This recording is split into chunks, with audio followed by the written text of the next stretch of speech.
नमस्कार। जय श्री राम। राम राम, जय श्री राम।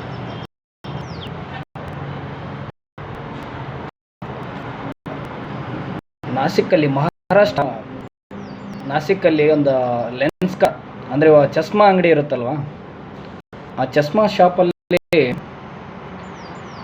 ಅವರ ಒಂದು ಅಲ್ಲಿ ವರ್ಷಕ್ಕೊಂದು ರೂಲ್ಸ್ ಮಾಡಿದ್ದಾನೆ. ಏನಪ್ಪ ಅಂತಂದರೆ, ಹಿಂದೂ ಹೆಣ್ಮಕ್ಳಾಗಲಿ ಹಿಂದೂ ಹುಡುಗರಾಗಲಿ ಹಿಂದೂ ಗಂಡ್ಮಕ್ಳು ಕೈಗೆ ರುದ್ರಾಕ್ಷಿ ಹಾಕೊಳ್ಳೋಂಗಿಲ್ಲ, ದಾರ ಕಟ್ಕೊಳ್ಳೋಂಗಿಲ್ಲ, ಹೆಣ್ಮಕ್ಳು ಕುಂಕುಮ ಇಟ್ಕೊಳ್ಳೋಂಗಿಲ್ಲ. ಆದರೆ ಮುಸ್ಲಿಮರಿಗೆ ಮಾತ್ರ ಹಿಜಾಬ್ ಹಾಕೋಬೋದಂತೆ, ಟೋಪಿ ಹಾಕೊಂಡ್ಬರ್ಬೋದಂತೆ, ಬುರ್ಕಾ ಹಾಕೊಂಡ್ಬರ್ಬೋದಂತೆ. ಅಲ್ಲ, ಏನು ನಡೀತಾ ಇದೆ ಅಂತ ಗೊತ್ತಾಗ್ತಾ ಇಲ್ಲ. ಅಲ್ಲ, ಇವು ಇಸ್ಲಾಂ ಧರ್ಮದ ಮಾನಸಿಕ ರೋಗಿಗಳಾಗ್ಬಿಟ್ಟಿದ್ದಾರೆ ಅನಿಸುತ್ತೆ.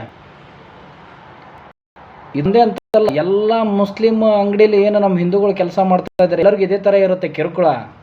ಅದು ಕೆಲಸದ ಅನಿವಾರ್ಯದಿಂದ ಯಾರು ಹೇಳ್ತಾರಲ್ಲ, ಎಲ್ಲ ಅಲ್ಲೆಲ್ಲ ಮುಚ್ಚೋಗ್ತಾ ಇದೆ. ಇವಾಗ ಎಷ್ಟೋ ಶಾಪ್ ಇದೆ, ಸುಮಾರು ಶಾಪ್ ಇದೆ. ಹಿಂದೂಗಳಿಗೂ ಒಂಥರ ಮಾಡ್ತಾರೆ, ಅಲ್ಲಿರೋ ಮುಸ್ಲಿಮ್ಸ್ಗೂ ಒಂಥರ ಮಾಡ್ತಾರೆ.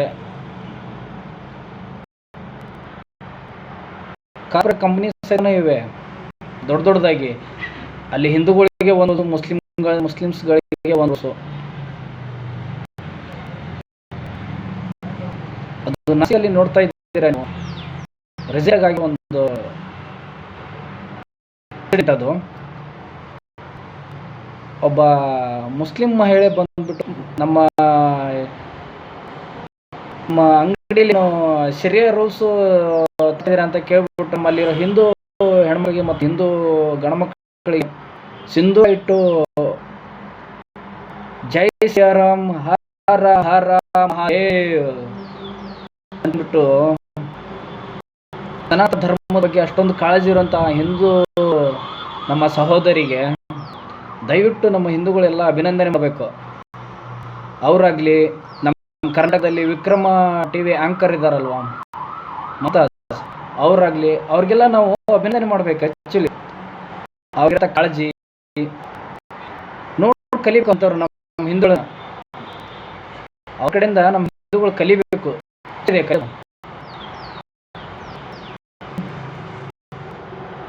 ಪ್ರತಿಯೊಂದು ಮುಸ್ಲಿಂ ಅಂಗಡಿ ಹೋಗಿ ಚೆಕ್ ಮಾಡ್ಬೋದು ನಾವು, ಅಲ್ಲಿರೋ ರೂಲ್ಸ್ ರೆಗ್ಯುಲೇಷನ್ಸ್ ಏನು.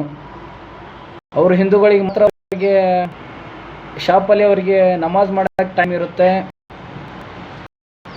ಹಿಜಾಬ್ ಹಾಕೋದು, ಟೋಪಿ ಹಾಕೋದು, ಬುರ್ಕಾ ಹಾಕೋದು ಎಲ್ಲ ಮಾಡ್ಕೋದು. ನಮ್ಮ ಹಿಂದೂಗಳಿಗೆ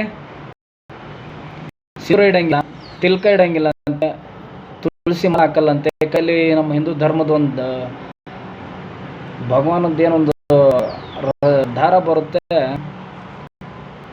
ಆ ದಾರನೂ ಸಹಿತ ಕಟ್ಕೊಳ್ಳಿಲ್ಲ ನಾವು. ಇದ್ಯಾವ ಥರ ರೂಲ್ಸ್ ರೀ? ಇದ್ಯಾವ ಥರನೇ? ಇಲ್ಲೇನು ಸಿರಿಯಾ ಕಾನೂನು ಥರ ಹೋಗ್ತಾ ಇದ್ದಾರ? ಇದೊಂದು ರಾಷ್ಟ್ರ ಅದ ರೀ. ಈ ಹಿಂದೂ ರಾಷ್ಟ್ರನ ನಾವು ಉಳಿಸಿ ನಾವು ಹಿಂದೂಗಳು ಅರಬ್ ಕಂಟ್ರಿಗಳು ದೇಶ ಇದೆ, ಏನಾದರೂ ಆದರೆ ಅವರು ಅಲ್ಲಿ ಹೋಗ್ತಾರೆ ಮುಸ್ಲಿಂ ರಾಷ್ಟ್ರಗಳಿಗೆ. ನಾವು ಹಿಂದೂಗಳಿಗೆ ಆದ್ರೂ ಆದರೆ ನಲ್ರಿ ಹೋಗ್ಬೇಕು, ನಮ್ಮನ್ನೇನು ಕರ್ಕೊಂಡ್ಬಿಡ್ತಾರ ರಾಷ್ಟ್ರಗಳು. ನಮಗಿರೋದೇನೆ ಹಿಂದೂ ರಾಷ್ಟ್ರ ಅಂತದ್ದು ಭಾರತ. ಈ ಭಾರತ ಆತಿನ ನಾವು ಎಷ್ಟು ಚೆನ್ನಾಗಿ ನೋಡ್ಕೊಂಡು ಅಷ್ಟು ಒಳ್ಳೆಯದಾಗಿದೆ. ಎಲ್ಲ ಹಾಗೆ ಇರೋದು. ನೀವು ಪ್ರತಿಯೊಂದು ಮುಸ್ಲಿಂ ಯಾವುದೇ ಒಂದು ಅಂಗಡಿ ಇರಲಿ, ಒಂದು ಬ್ಯೂಟಿ ಪಾರ್ಲರ್ ಇರಲಿ, ಜಿಮ್ ಟ್ರೈನಿಂಗ್ ಸೆಂಟರ್ ಇರಲಿ,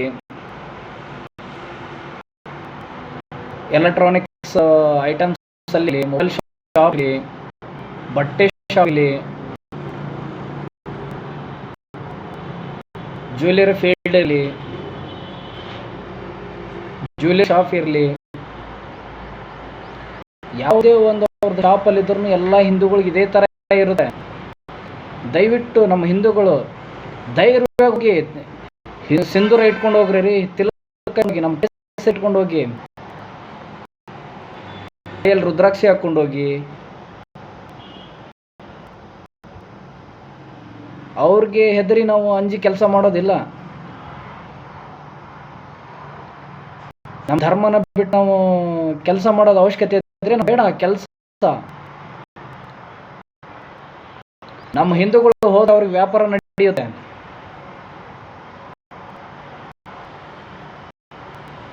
ನಾವೇ ಎಲ್ಲ ನಿಲ್ಲಿಸ್ಬಿಟ್ಟು ಎಲ್ಲರೂ ಹೋಗ್ತಾರ, ಅವರು ಭಿಕ್ಷೆ ಬಿಡಬೇಕಾಗತ್ತೆ. ಅವರು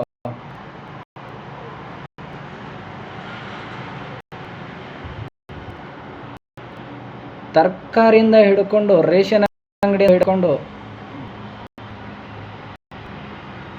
ಅವ್ರ ಹತ್ರ ಮಾತಾಡೋದಾಗ್ಲಿ, ಅವ್ರ ಹತ್ರ ವ್ಯವಹಾರ ಮಾಡೋದಾಗ್ಲಿ,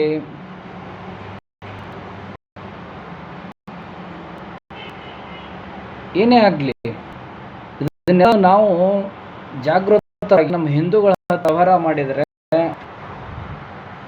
ಅವಾಗ ಗೊತ್ತಾಗತ್ತೆ ಅವ್ರಿಗೆ. ಅವ್ರು ಶರಿಯಾ ಕಾನೂನು ತರ ಏನು ಇಲ್ಲಿ ತಿನ್ನೋದಿಲ್ಲಿ, ಕುಡಿಯೋದಿಲ್ಲಿ, ಮಲ್ಗೋದಿಲ್ಲಿ, ಇರೋದಿಲ್ಲಿ. ಇನ್ನು ನಮ್ಮ ಸಪೋರ್ಟ್ ಮಾತ್ರ ಬೇರೆ ಬೇರೆ ಕಡೆ. ಇವ್ರಿಗೆಲ್ಲ ನಿಮಗೆ ರೀಸೆಂಟಾಗಿ ಒಂದಿರೋ ಇನ್ಸಿಡೆಂಟ್ ಆಗಿರೋದು ಹೇಳ್ತೀನಿ. ಇರಾನ್ ಅವನ ಕಮ್ಯುನಿ ಸತ್ನಲ್ಲ, ಅವನು ಸತ್ತಾಗ ಜಮ್ಮು ಕಾಶ್ಮೀರದ ಜನತೆ 1500 ಕಲೆಕ್ಟ್ ಮಾಡ್ಯಾರ್ರಿ. ಒಂದಲ್ಲ ಎರಡಲ್ಲ 1500 ಕೋಟಿ ಕಲೆಕ್ಷನ್ ಮಾಡ್ಯಾರೆ ಇರಾನಿ ಕೊಡಕ್ಕೆ. ಅದೇ ಪುಲ್ವಾಮಾ ದಾಳಿ ಆದ್ಮೇಲೆ ನಮ್ಮ ಸೈನಿಕರು ಸತ್ತಾದ್ಮೇಲೆ ಯಾಕ್ರಿ ಮಾಡ್ಲಿಲ್ಲ ಇದನ್ನ? ಎಷ್ಟೋ ಜನಲ್ಲಿ ನಮ್ಮ ಹಿಂದೂ ಪ್ರವಾಹ ಹಿಂದೂ ಮುಸ್ಲಿಂ ಅಂತ ಹೇಳ್ಬಿಟ್ಟು ಗೊಂಡ್ಕೊದ್ರು. ಅವಾಗ ಯಾಕ್ರಿ ಮಾಡ್ಲಿಲ್ಲ? ಕಲೆಕ್ಷನ್ ಮಾಡಿಬಿಟ್ಟು ಅವ್ರ ಫ್ಯಾಮಿಲಿ ಯಾಕ್ರಿ ಕೊಡ್ಲಿಲ್ಲ? ನಮ್ಮ ಸೈನಿಕರಿಗೆ ಯಾಕೆ ಕೊಡ್ಲಿಲ್ಲ ಅಷ್ಟೊಂದು? ಯಾಕಂದ್ರೆ ಬೇಕಾಗಿರೋದು ಇಲ್ಲಿ, ಯಾಕೆ ಇಲ್ಲಿ ತಿನ್ನೋದು. ಅವ್ರೇನಾದ್ರೂ ಸಹಾಯ ಮಾಡಿದ್ರೆ ಅವ್ರ ಕಂಡ್ಲಂತೆ ಇಸ್ಲಾಮಿಕ್ ರಾಷ್ಟ್ರಕ್ಕೆ ಅವ್ರು ಮಾಡ್ತಾರೆ.